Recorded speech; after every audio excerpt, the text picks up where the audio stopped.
Top authors, current articles are on this channel. Why reasonable conservatives need to mobilize for Chris Doughty. It is time to reset the Massachusetts State Republican Party by pulling it from the grip of Donald Trump. Massachusetts voters might be excused for not paying close attention to this year's primary elections for governor.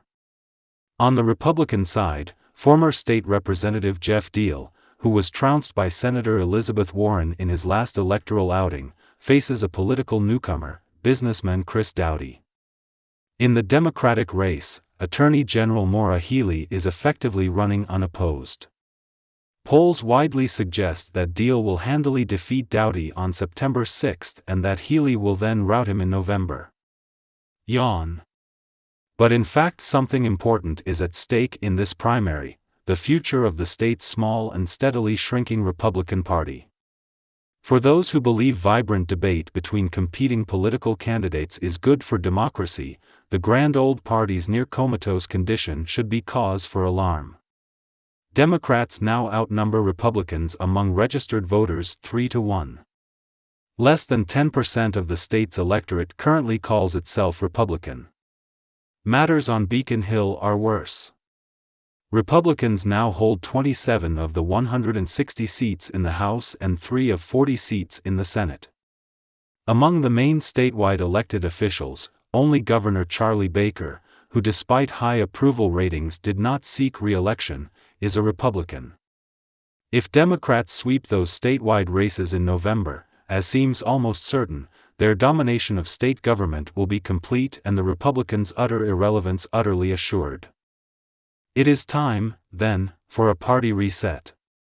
That process will take years, but voters can jumpstart it by choosing Doughty, a calm voice for a more pragmatic conservatism, over Diehl, a dedicated acolyte of former President Donald Trump. Independents, who can vote in the Republican primary, should take note.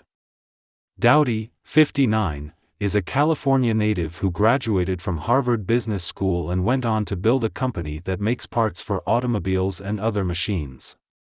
A self-styled problem solver in the mold of former Governor Mitt Romney, he says he is trying to appeal to the exhausted middle. He advocates fiscal restraint and lower taxes and insists that he would not try to change the state's strong abortion rights and gun safety laws. Importantly, he says he considers the rising cost of living the state's biggest issue and pledges to make affordable housing a priority from day one. On the question of President Biden's victory in 2020, Doughty asserted in an interview with the Globe editorial board, the election was decided. Let's move on. Diehl, 53, was born in Pennsylvania and moved with his wife to her hometown of Whitman in 2001, building a career as an account executive for sign companies. In 2011, he won election to the House, where his claim to fame was helping overturn a state law tying the gas tax to inflation. As a candidate for governor, Diehl's policy agenda is notably thin on details, calling broadly for reducing government bureaucracy and opposing COVID-19 vaccine and mask mandates. But on one thing he is crystal clear: he has become an aggressive proponent of Trump's election-denying movement. Having initially accepted the 2020 election results, Diehl did an about-face last year when, as he was preparing to run for governor, he suddenly declared the election rigged. Trump's endorsement arrived soon after. More recently, he accused the FBI of trying to bring down the former president after agents, with a federal judge's authorization, removed more than 24 boxes of government documents, some of them containing top-secret files, from Trump's Mar-a-Lago home. Diehl is also closely tied to the Republican State Party chairman, Jim Lyons, who has pushed the party hard to the right while gleefully deriding Baker as a rhino, Republican in name only. He insists the party's centrist traditions have failed, even though Republicans have held the governor's seat for 24 of the past 32 years. He has also channeled the spirit of the former president by declining to condemn party leaders who made blatantly anti-gay and anti-Asian remarks. In hewing to the Trump line, Diehl is of course little different from dozens of other Republican candidates who won primary elections in places like Arizona, Pennsylvania, Michigan, and Wyoming on the strength of the former president's endorsement. But Massachusetts is not like those states, and while Trump's embrace might solidify Diehl and Lyon support among the tiny Republican base, it is more than likely to turn off voters in the general election. Enter the state's independent voters, who represent 60% of its 4.8 million registered voters, twice as many as in the Democratic Party. Polls indicate they like Baker's centrist policies and want to see both parties represented in state government. This GOP primary is their chance to weigh in against one-party rule. Loyal Republicans will no doubt object to the idea of independent voters flocking into their primary. But political parties are not private clubs. They are open associations where the members self-select.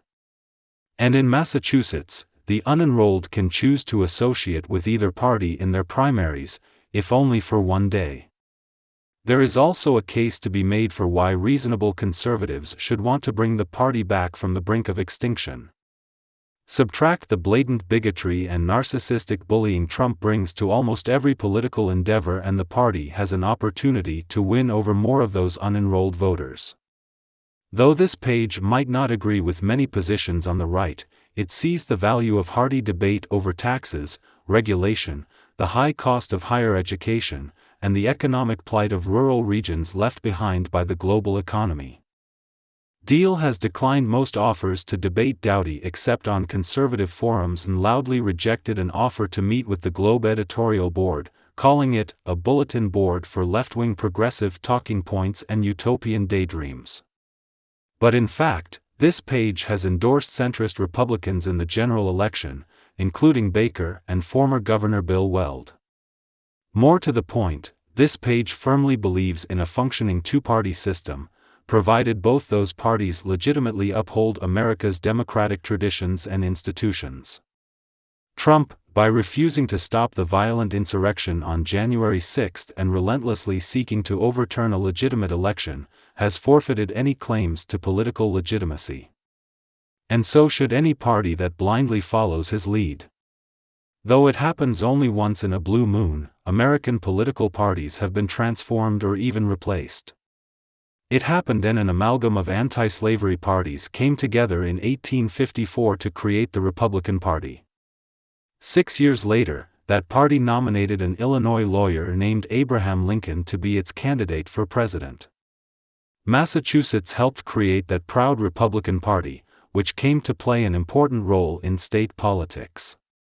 The time has come for reasonable conservatives, Republicans and independents, to reclaim it from the corrupt and autocratic grip of Donald Trump. They can start on September 6 by voting for Chris Doughty.